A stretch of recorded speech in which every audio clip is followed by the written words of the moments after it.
Carrasco. Allez, vas-y, pourquoi pas. Vas-y, pourquoi pas. J'ai un scoop pour vous. Penalty sur Ronny Lopez à la 151e. Vous demandez pourquoi on n'est pas revenu sur la VAR, mais la VAR ne fonctionnait pas. Falcao, le Colombien qui a pris le dessus, il a réussi son dribble. Falcao, il est mort. Ce soir, je vais dire tout haut ce que tout le monde pense tout bas. Radio Diagonale, la web radio 100% rouge et blanche. Bonjour, bonsoir à toutes et à tous. Nouveau débrief de la 14e journée de Ligue 1. Monaco qui se déplaçait à Bordeaux et qui malheureusement s'est incliné 2-1. Slimani avait ouvert le score. Malheureusement, Bordeaux a marqué 2 buts. Et Bordeaux s'est imposé. Slimani a pris également un carton rouge à quelques minutes de la fin. Et avec moi ce soir pour parler de cette triste rencontre, il y aura Adrien. Salut Adrien. Bonsoir. Et il y aura Boris. Salut Boris. Bonsoir messieurs. Voilà messieurs, ça faisait 2 semaines non, qu'on attendait ce retour. 2 semaines qu'on n'avait pas perdu. Pas eu de défaite. Un peu plus même, parce qu'on avait gagné. Ouais, 3 du coup. Ouais, voilà. On attendait avec impatience ce match et malheureusement ça s'est très très mal déroulé. Et messieurs, je vais vous demander vos 3 points. Adrien, dans un premier temps. Un match qui m'a un peu fait penser au match contre Saint-Etienne où en première mi-temps on a l'impression que ça va le faire, on est largement au-dessus on est au-dessus de notre adversaire complètement diminué avec beaucoup d'absents notamment on va dire les Girondins de Bordeaux B quoi, une équipe quasi B. Et pour autant on sombre et on perd le match tout comme à Saint-Etienne où la défaite n'était pas forcément méritée on va dire. Ensuite le deuxième point ça concerne les coups de pied arrêtés où il y a un gros problème. J'essaie de chercher le dernier but sur coup de pied arrêté, en tout cas de l'ASM. J'ai pour souvenir ce petit corner à la Rémoise contre Nice avec le but de Golovin, là, le premier but. Mais bon, c'est pas, encore une fois, donc beaucoup trop de déchets. Et puis à l'inverse, dans l'autre sens, par contre, eux, les coups de pied arrêtés, ils nous ont fait beaucoup de mal. Et puis en troisième point, la gestion de fin de match de Bordeaux, j'aimerais qu'on puisse s'en inspirer, même s'ils étaient en supériorité numérique. On a été incapable de les inquiéter, alors que nous, je me souviens contre Dijon, on a bien souffert quand même jusqu'à la fin pour préserver cette avance au résultat. Donc voilà la gestion et surtout une équipe qui avait à cœur de défendre ensemble, déterminée, beaucoup de conviction. Et ouais, c'était un match d'équipe, une victoire d'équipe pour Bordeaux et une équipe qui se cherche encore du côté de Monaco. Tes 3 points, Boris. Ouais, alors je vais me fixer l'objectif de faire plus court qu'Adrien. Ça devrait y aller. Ouais, c'est jouable. Et encore, j'ai pas fini. Premier point, je pense qu'on peut définitivement enterrer l'idée d'une série positive. C'était déjà un peu le cas après Saint-Etienne. Là, on reste du coup sur... Ouais, c'est sûr que ça risque d'être plus rapide. On n'est plus... ouais, quand même, c'est mieux parti.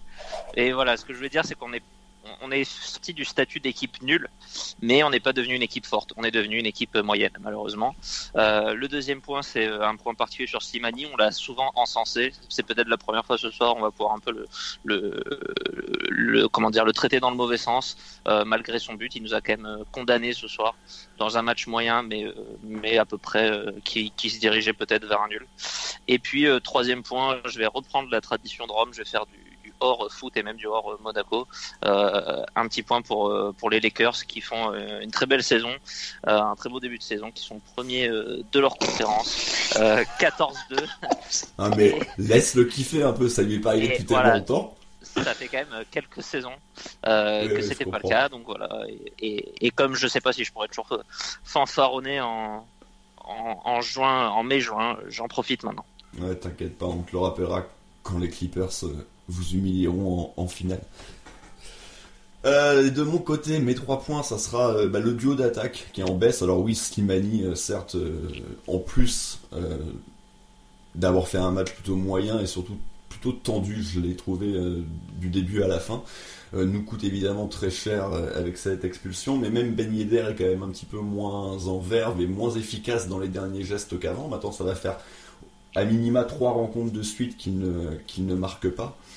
Donc c'est... Dernier but, c'est contre Nantes. Ouais, bah du coup, il faudrait vérifier si c'était bien il y a 3 matchs. Il y avait également sa petite rentrée contre Marseille. Ça fait 4 matchs, ouais. Ouais, bon bah ouais, tu comptes le match de coupe ou pas? Non, je compte pas le match de coupe, ouais. Ouais, donc en plus, il était rentré un petit peu, donc ouais, donc ça commence à faire un petit moment. On l'a vu également en grande difficulté avec l'équipe de France. Donc il est dans une passe un petit peu moins bonne.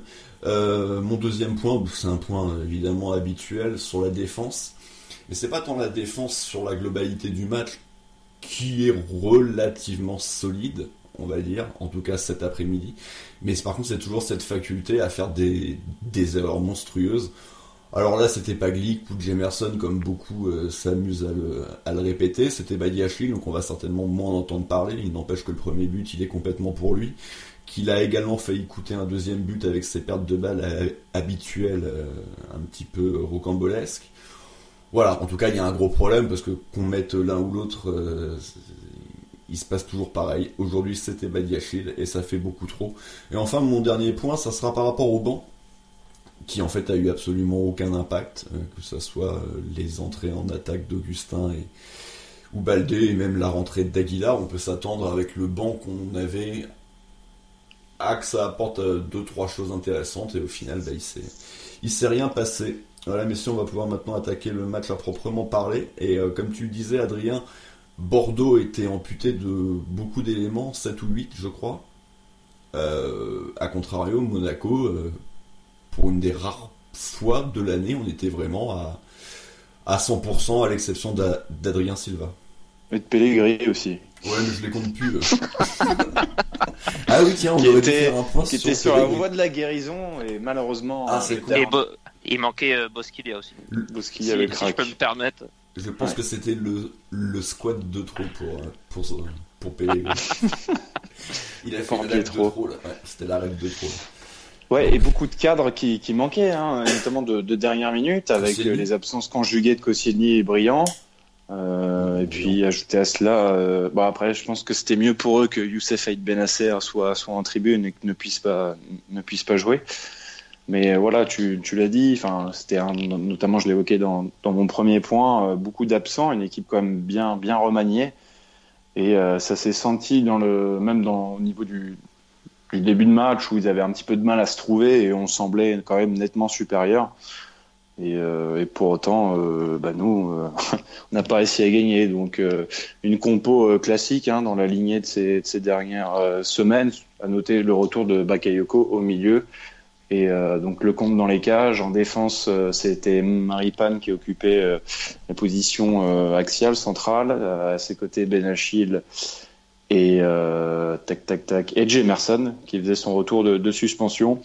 Glick sur le banc, on l'a vu, qui portait un masque, puisque blessé en sélection durant la trêve internationale. Et au milieu, donc, Bakayoko qui faisait son retour et Adrien Silva qui était absent, Boris. Ouais, Adrien Silva qui était suspendu. J'avais un peu oublié ça envers le groupe. Du coup, milieu avec... c'était Henrich qui était vraiment la pointe basse. C'était un peu la question que j'avais avant le match. Est-ce que Golovin jouerait en 10 ou est-ce que jouerait en 8? Bon, il était plutôt 8 côté gauche, Bakayoko côté droit, Henrich. Et du coup, le duo devant le classique duo Ben Yedder Slimani, quand ils sont là, ça tourne pas. Et comme je t'écoutais à moitié, je sais plus si t'as dit les latéraux, donc je vais le refaire. Gelson, les latéraux portugais, classique aussi, maintenant. Gelson Martins à droite et Gil Dias à gauche. Aux grandes dames, je crois que c'est là où on a vu le plus de commentaires avant le match. Je crois que ça se cristallise pas mal autour de Gil Dias en ce moment-là. L'énervement des supporters. Oui, il y avait aussi pas mal sur le fait que Jemerson était capitaine. Soit capitaine, ouais. Bon, c'est les détails. Oui. Alors... si je peux en placer une, je mettrais bien Bakayoko capitaine. Voilà. Oui. C'est dit. À choisir un titulaire indiscutable je pense qu'il y a un peu plus de charisme et d'autorité que ça soit Glick ou Jemerson. Donc pourquoi pas. Moi je mettrais Lecomte, mais parce que moi j'aime bien les gardiens capitaines. Tout. Tu n'es pas comme Rudy Garcia. Mais oui, voilà, parce que c'est déjà le choix que j'avais fait pour une de nos équipes type en mettant Barthez capitaine. Et, voilà, c'était pour reprendre. C'est un très beau débat en tout cas. C'était pour reprendre sur ça. Ouais, mais on n'a pas vraiment envie de parler du match, mais malheureusement il va quand même falloir le faire un petit peu. Et bon, c'était ton point, un de tes points, Adrien, où tu parlais d'un match à l'instar de la rencontre à Saint-Etienne. Est-ce que tu peux un peu plus développer ton idée? Surtout au vu de la première mi-temps, je le disais, contre Saint-Etienne, on était aussi supérieur, on avait su se créer quand même de bonnes occasions, de bonnes situations, et on voyait pas comment l'adversaire pouvait vraiment sortir vainqueur du match. Et Bordeaux, c'est pareil. Alors certes, ils se remettent en selle avec l'égalisation au bout de la 30e, mais pour autant, je me dis qu'il y a la place, quoi, notamment pour ce qu'on a évoqué précédemment, les absences, et puis nous, tout simplement, Monaco qui était bien dans cette première période, et ça va couler tout doucement, et exactement comme contre Saint-Etienne, en deuxième mi-temps, il se passera pas grand-chose non plus. Donc voilà, c'est en ça que ça m'a fait penser au match contre Saint-Etienne, un match où tu te dis bon, ça va pas être évident avant de le jouer, hein, parce que pas facile d'aller jouer à Geoffroy Guichard, ou pas facile d'aller jouer au Matmut Atlantique, hein. Jamais facile, hein. Jamais facile d'aller jouer là-bas. Toujours difficile, c'est vrai, de se déplacer. Et du coup, voilà, c'est en ça que je disais. Je pense que l'équipe à domicile a peut-être l'avantage de jouer à la maison. Comme dirait Pat. Spécialiste.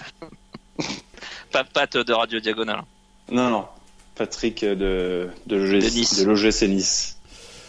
En tout cas, Boris, le match avait bien commencé parce que Monaco va quand même marquer dès la 15e minute. Et justement, moi, c'était un de mes points sur notre duo d'attaque en baisse globale.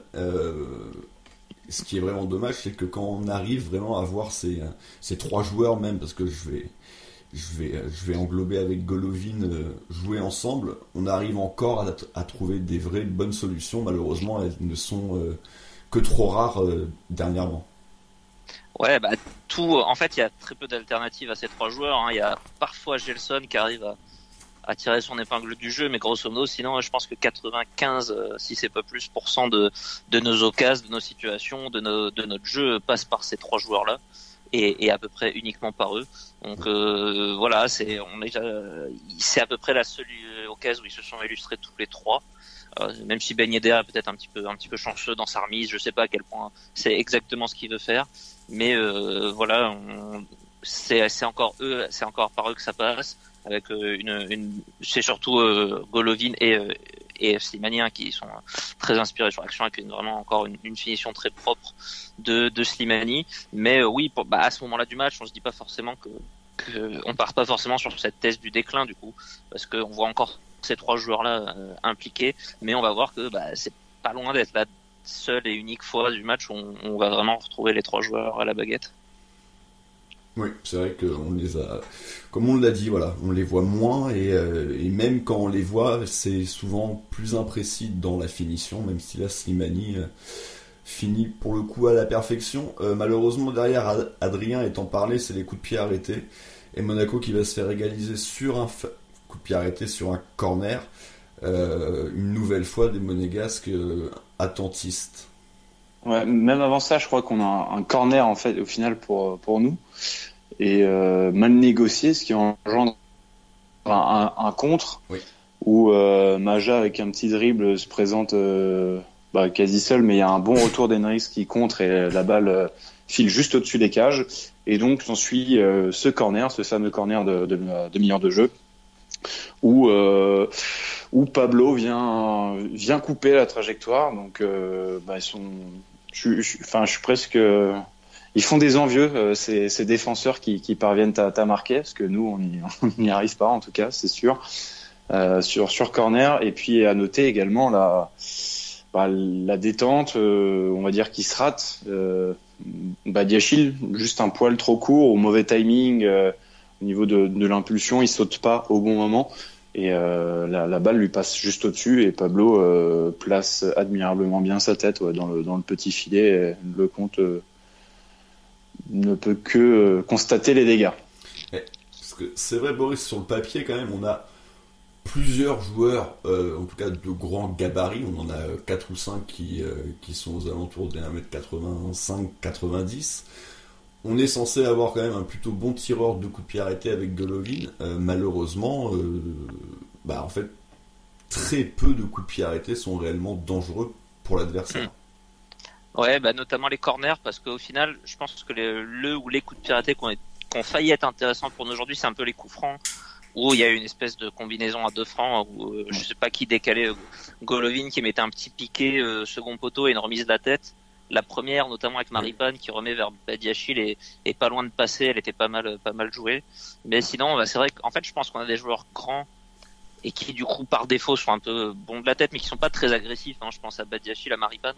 T'as pas l'impression qu'ils vont rentrer dans le ballon comme certains défenseurs, comme Pablo a pu le faire, comme Glick à sa grande époque a pu le faire. Jemerson n'a jamais forcément été un très bon joueur de tête. Celui qui s'en approche peut-être un peu plus, c'est Bakayoko, mais il a eu une occasion, il l'a malheureusement mal mise. Même Slimani, qui est grand, finalement, n'est pas un joueur forcément hyper agressif de la tête, aller remporter des duels, on l'a quasiment jamais vu. Plus dans les déviations, dans le jeu. Mais pas sur phase arrêtée. C'est un peu en trompe-l'œil, en fait, cette qualité qu'on peut avoir sur le jeu de tête. Ça a trompé notamment Christophe Josse et Daniel Bravo. Mais et malgré beaucoup d'opportunités, nous on se fait avoir avec Badiachil, qui je comprends pas trop ce qu'il fait, parce que il est même pas tellement au duel en fait. C'est le timing, la détente qui sont pas bonnes, et Pablo qui en profite derrière, quoi. Mais pour autant, je trouve que nos coups de pied arrêtés ou nos corners, ils sont pas si mal tirés que ça. Enfin, je veux dire, Golovin encore, ça va, il trouve des zones, des zones intéressantes. C'est juste, les joueurs, la réception. Enfin, donc, à un moment, ça se travaille quand même. Quand t'as 13 corners, je crois qu'on en a 13 sur le match. Il y a cette tête de Bakayoko et c'est tout. Qui est trouvé, donc on n'est pas dangereux, et sur toute la saison on n'a toujours pas mis un but sur coup de pied arrêté, malgré un entraîneur qui a fait des thèses et des études sur les coups de pied arrêtés à la Coupe du Monde 1994. Et puis ça nous avait bien, justement, c'était un domaine dans lequel on s'en rappelle tous, il y a 2 saisons, c'était encore c'était un domaine parmi d'autres où on était bon et meilleur que maintenant, ce qui est pas dur. Ouais, non, c'est clair. C'est vrai que ça a été une de nos forces, il fut un temps, et c'est devenu une vraie faiblesse. La suite de la rencontre, Adrien, ça va être essentiellement donc cette deuxième mi-temps maintenant.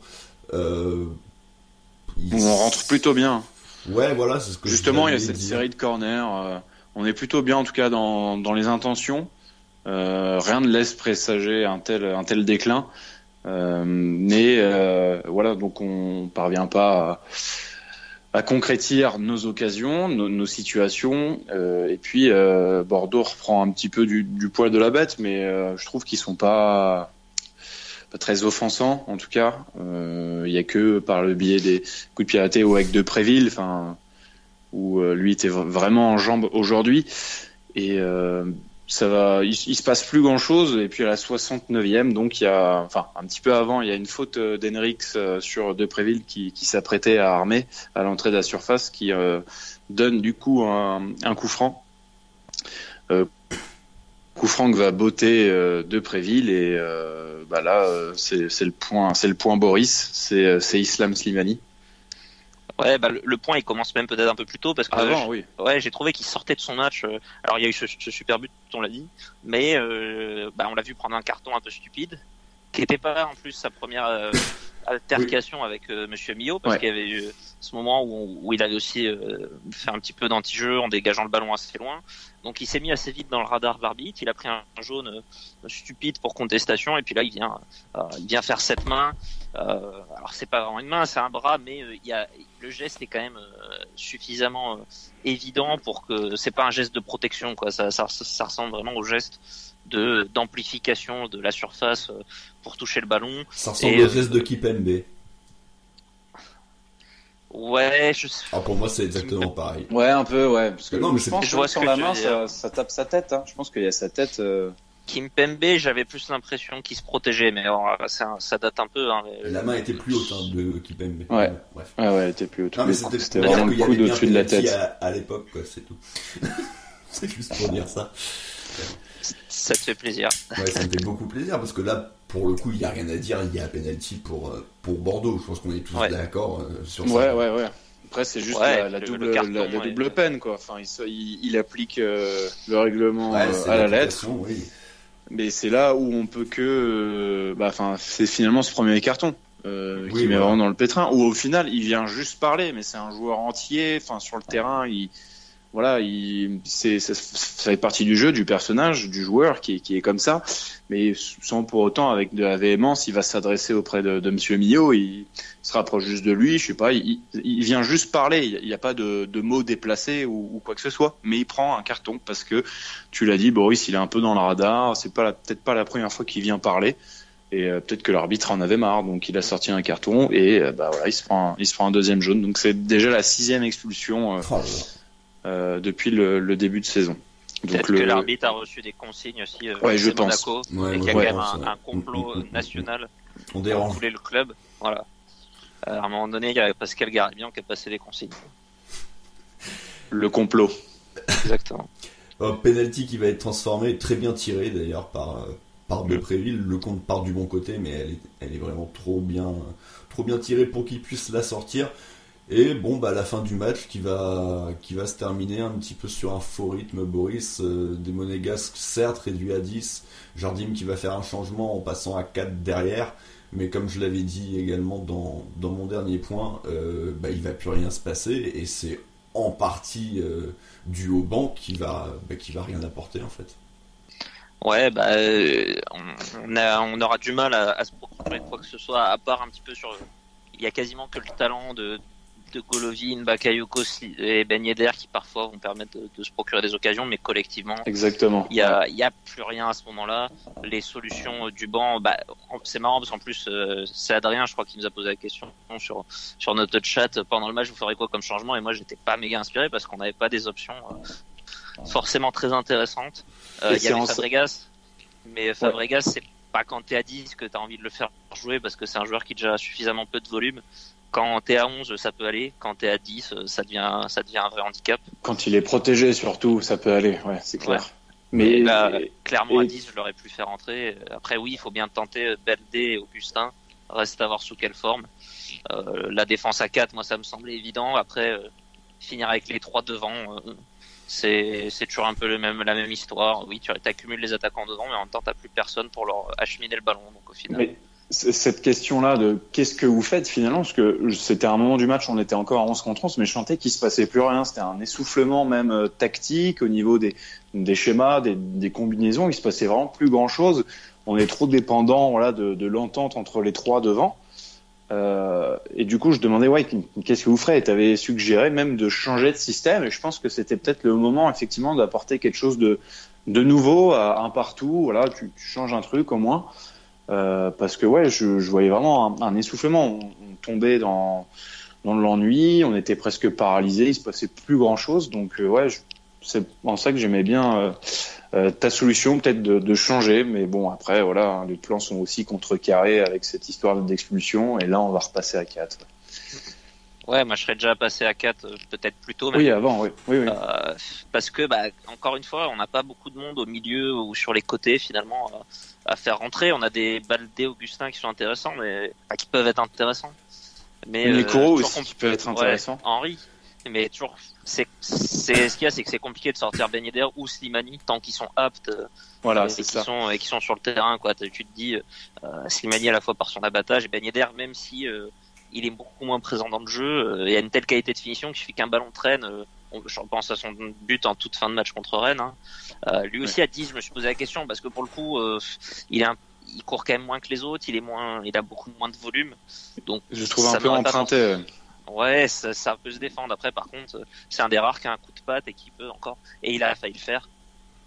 C'est clair qu'il y a l'image peut-être d'un Falcao aussi des grands jours qui peut te changer, tu vois, sur une petite occasion à la con et qui peut te permettre de De planter un pion. Ouais. Exactement, mais malheureusement, voilà, il va rien se passer. Comme tu le disais également, Adrien, Bordeaux, eux, pour le coup, ils vont bien gérer cette fin de match. Alors certes, en supériorité numérique, mais ils vont quand même avoir le mérite de bien la gérer. Et sans parler de leur fin de match à eux, mais on peut faire le parallèle avec nous, plusieurs de nos fins de match de victoire, mais où on arrivait toujours à se faire un petit peu peur, alors que là, à aucun moment, on a senti Monaco réellement dangereux. La dernière en date, Dijon. Là aussi, on sue un petit peu du cul, avec cette barre transversale à la 87e, mauvaise gestion, Dijon qui reprend. Enfin voilà, on retombe dans le travers où finalement, on laisse la possibilité à l'adversaire d'y croire. Le match de coupe aussi, coupe de Ligue, qu'on semble maîtriser totalement. Et il y a cette bévue de Lecomte. T'es là, t'es en panique jusqu'à la fin. Et Bordeaux a réussi franchement, ils ont fait une fin de match, mais ils l'ont vraiment bien géré. Le coach, il a réussi à sortir 2 fois le même joueur, à bien casser aussi le rythme, à annuler des changements, à faire 4 changements, donc c'était quand même pas mal. Donc ouais, c'est vrai je dis pas faudrait s'en inspirer, il faudrait savoir faire, et surtout c'est dans la mentalité des joueurs. Où je disais là, on avait une équipe en face de nous, une vraie équipe qui donnait corps et âme, qui défendait ensemble. Avec beaucoup d'abnégation, chose que nous on n'arrive pas à retrouver, où de toute façon on est trop friable derrière, on n'a pas confiance en nos défenseurs, et voilà, donc bon, ça coince, et sur cette idée de Boris qu'on va avoir du mal à faire des séries, tant qu'on sera comme ça, on est beaucoup trop friable, trop instable pour pouvoir viser le podium de manière claire et définie, même si ça se tient il suffit de 6 points et ça y est, on s'y retrouve, mais bon, c'est... T'as vu, il n'y a pas forcément besoin de faire rentrer des défenseurs pour tenir un score quand tu t'es en fin de match comme ça. Il y a des coachs qui font rentrer des joueurs plutôt offensifs et ça tient quand même.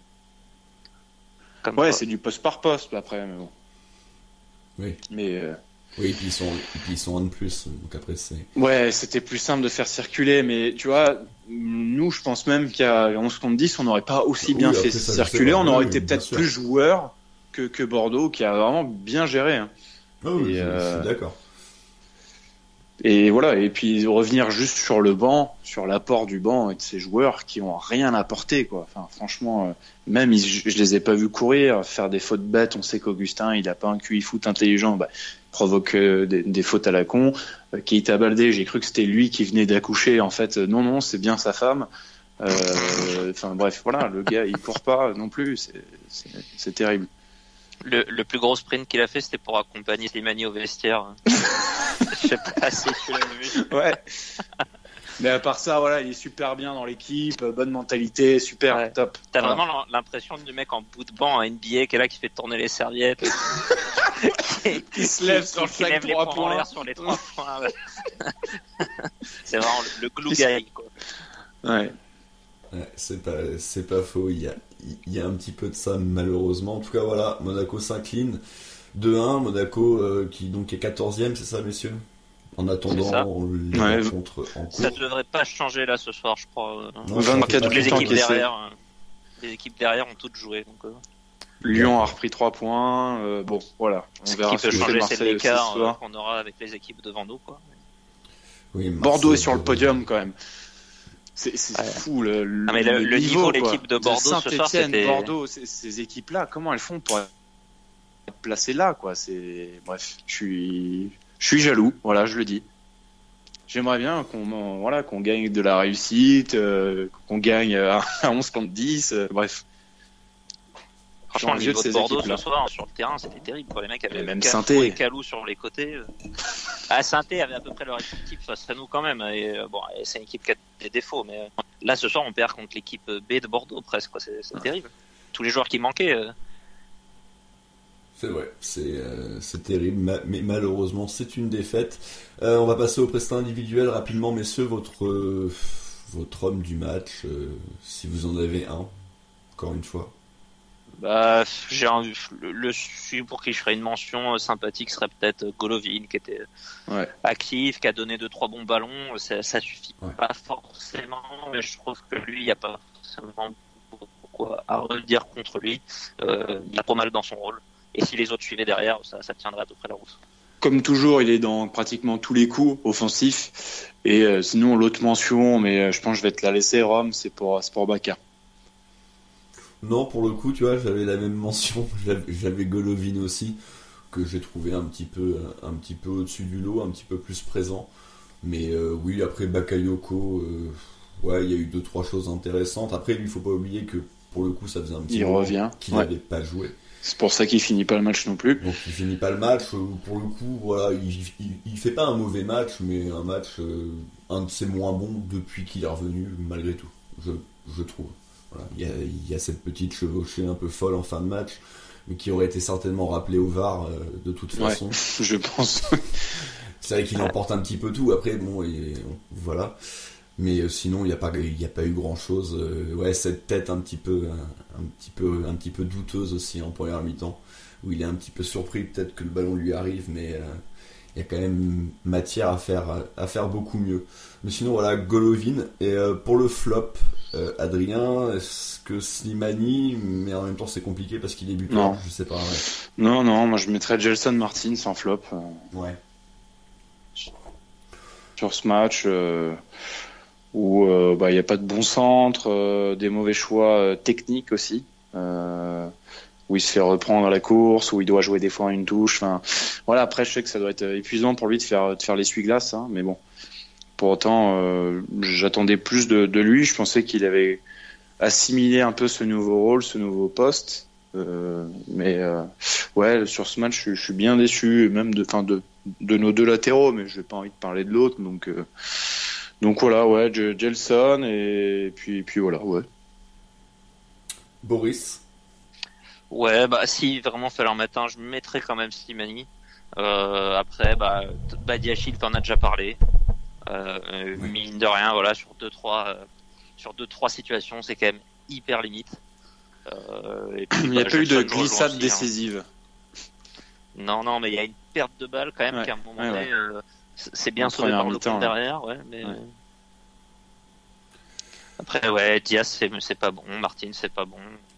Oui, de toute façon, globalement, la rencontre n'est pas bonne, hein, donc forcément, il y a beaucoup de joueurs en dessous. Moi, je suis assez d'accord, je vous rejoins un peu sur ce choix entre Badiachil, Gelson ou Diaz, voilà, qui ont été les moins bons quand ce même, soir, pour des raisons différentes. Sur un 3-5-2, ok, la doublette marche vachement bien devant, Golovin derrière aussi. C'est quand même con que sur 3-5-2, on dit souvent c'est pour mettre en avant les pistons, et que ces pistons-là, que à gauche tu te traînes Gilles Diaz. Bon, par défaut, hein, parce que c'était pas lui qui partait en numéro 1 au début de la saison. Mais bon, voilà quoi. Et de l'autre côté, Gelson qui fait un bon match sur 3. C'est presque le plus gros problème depuis le début de la saison, je l'ai dit plusieurs fois. Gelson a fait quelques matchs corrects, mais globalement, j'aime pas du tout sa saison. Et à gauche, on n'a jamais eu un seul bon match d'aucun joueur, donc et que ce soit offensif ou défensif. Et on n'a pas de solution de toute façon. Ouais. Ah si, le petit le petit Zagreb. J'ai vu ce que t'as dit. Vivement le petit des U16 arrive. Non, là je parlais de Pavlovic, là où je sais plus comment il s'appelle. Ah, ok. Le gars qui doit venir pour la défense centrale. Oui, mais pas avant juin, pas avant l'année prochaine de toute façon. Donc... Ce serait pour concurrencer le PSG. Ouais, voilà. Ouais, c'est ça. C'est vrai que ça tombe. Ce match il tombe bien aussi dans le calendrier. Suite à la déclaration. La semaine prochaine. Ouais, et puis après la déclaration. Sans Slimani. Voilà. Bien vu. Mais avec Keita Baldé. Ouais, ou Jean Kev face à son club formateur. C'est maintenant ou jamais. Ça sera jamais. Hein. Le reste de l'équipe maintenant, Benjamin Lecomte rapidement, il encaisse 2 buts ce soir, mais sinon il a fait quelques arrêts décisifs aussi, Boris.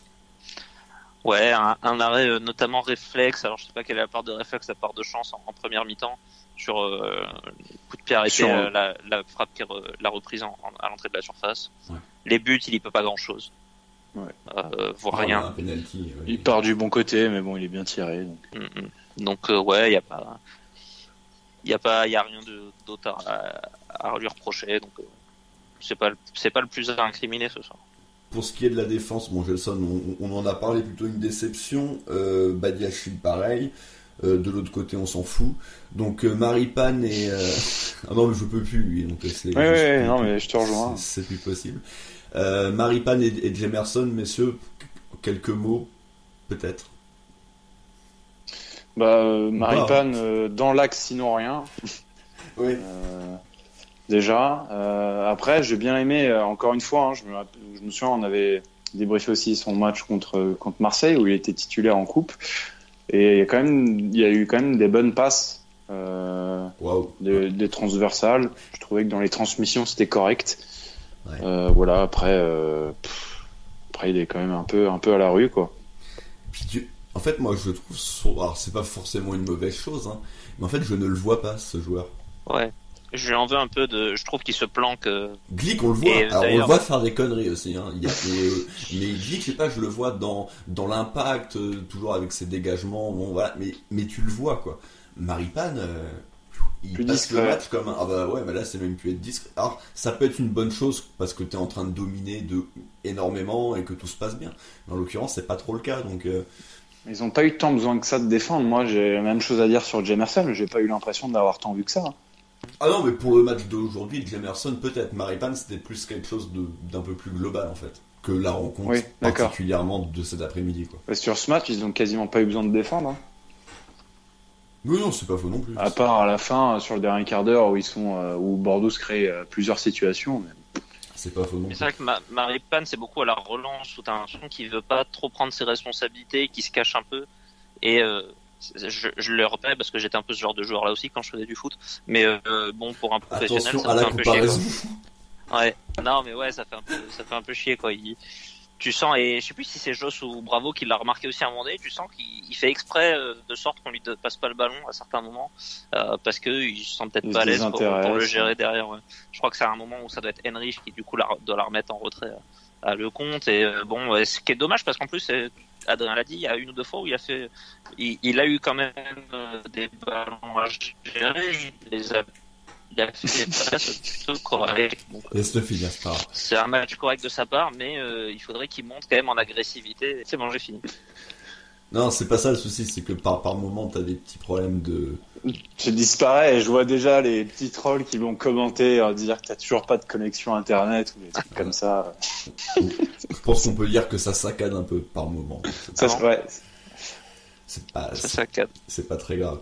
Le milieu de terrain, Bakayoko, on en a rapidement parlé, mais par contre, Heinrich, on n'en a pas du tout parlé. Alors, je sais pas si vous avez quelque chose à retenir de sa rencontre. Moi, j'étais plutôt content, en tout cas, de le voir titulaire avec Bakayoko. Je pense que ça peut devenir un milieu de terrain intéressant, au vu aussi des joueurs qu'on peut mettre à côté de Bakayoko. Je pense que c'est pas forcément un mauvais choix. Mais par contre, sa rencontre assez décevante au bout du bout. Ouais, c'est volontaire.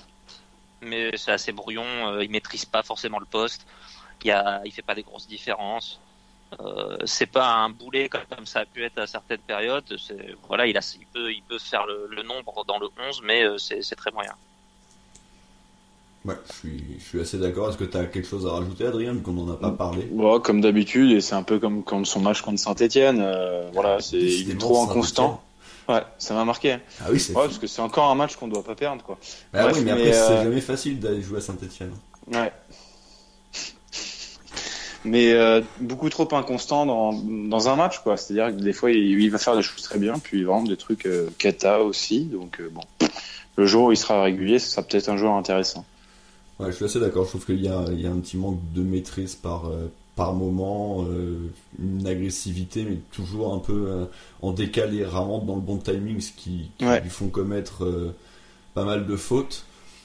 Donc ouais, je suis assez déçu, malgré tout. J'ai envie de le revoir parce qu'on a vu les autres et que c'était pas forcément beaucoup mieux, donc pourquoi pas voir. Moi, j'étais content de pas avoir. J'étais content de pas voir Adrien Silva titulaire, et bon, finalement, peut-être que c'est peut-être mieux qu'il revienne la semaine prochaine. Je sais pas bien. Bon, je sais pas. C'est compliqué, mais c'est pas le gros problème, en tout cas, de la rencontre d'aujourd'hui. C'est pas lui, quoi. Oui, non. Et enfin, pour terminer. Wissam. Ouais, voilà, rapidement, peut-être. Adrien, sur qui se Ben procure Yedder, quand même pas mal notre d'occasions, buteur hein. qui ne marque plus. Il a au moins 3 occasions sur ce match. Mais en ce moment, ça veut pas. Voilà, on l'a dit tout à l'heure, il traverse un peu une période, pas de doute, hein, pas jusqu'à là, mais ça fait un mois qu'il a pas marqué, donc depuis le match à Nantes. La fameuse barre des 10 buts, on parlait d'un ratio qui a éclaté tous les records. Pour le moment, c'est vraiment pas ça. Donc plus de réussite devant les cages. Costil a gagné tous ses duels face à Ben Yedder, même si c'était souvent en bout de course ou dans des angles plutôt fermés. Mais moins disponible, moins facile à trouver. Peut-être que la liaison Golovin-Ben Yedder a moins fonctionné aujourd'hui. Donc on l'a moins vu dans le jeu. Oui. Très clairement, un Ben Yedder un petit peu au ralenti dernièrement. Bon, voilà, messieurs, qui concluent ce débrief, à moins que vous ayez un petit dernier point à ajouter peut-être. Un petit coucou aux Monégoc qui fêtaient leurs 10 ans aujourd'hui en tribune. On a un beau parquage à Bordeaux, là. On les a bien entendus, notamment aussi du fait que les ultramarines faisaient grève durant la première période, mais on les a quand même bien entendus, donc c'était beau à voir, encore une fois, et un beau parquage à l'extérieur. On se raccroche à ce à quoi on peut. Voilà. Palmarès de l'AS Monaco, on avait un beau parquage. On a le meilleur parquage extérieur de France. Voilà. Ouais. C'est triste. En tout cas, voilà. Et puis du coup, on reçoit le PSG week-end prochain, donc bon courage à tous, hein, pour cette semaine. Voilà, on voit qu'on redevienne relégable en fin de semaine prochaine. Il y a peut-être moyen. Hein. Voilà, je transpire déjà à l'idée du duel Glick-Icardi, à l'idée de voir Di Maria dans le couloir de Gelson Martins. Voilà, il y a pas mal de choses qui me font un peu peur, mais c'est pas grave. Hein, il faut bien les jouer 2 fois par an. Donc... Ce sera plus Gilles Diaz d'ailleurs. Il y a Coupe d'Europe cette semaine ? Ouais, ils vont à Madrid. Il va à Madrid. Ah, donc ils mettront peut-être l'équipe bis, quoi. Ils mettront Cavani, Sarabia, Mbappé. Aïe. Enfin bon, voilà, on n'y est pas encore. Abdou Diallo, le crack, et Colin Drogba. Mais ça fait un peu moins peur, mais on en prendra 5 quand même. Hein. Oui. L'année dernière, c'était assez festif. Hein. De toute façon, le Monaco PSG 0-4. Ouais, ça fait 2 ans là que c'est très très compliqué contre Paris. Voilà, messieurs, merci de m'avoir accompagné. Prochain rendez-vous, ça sera le débrief donc face au PSG et peut-être une émission pendant la semaine. Logiquement, il devrait y avoir une émission jeudi, mais on est en train de voir en fait si on peut avoir des invités. Donc en attendant d'avoir la réponse, quoi qu'il arrive, la prochaine émission, ça sera le débrief contre le PSG dimanche prochain. Dimanche soir. Et la défaite très certainement à prévoir. Il faudra ensuite repartir d'un bon pied avant la fin de la phase aller et le match de coupe également face à Lille. Voilà messieurs, merci de m'avoir accompagné. À la semaine prochaine. D'ici là, portez-vous bien et Dagemunego. Et bisous.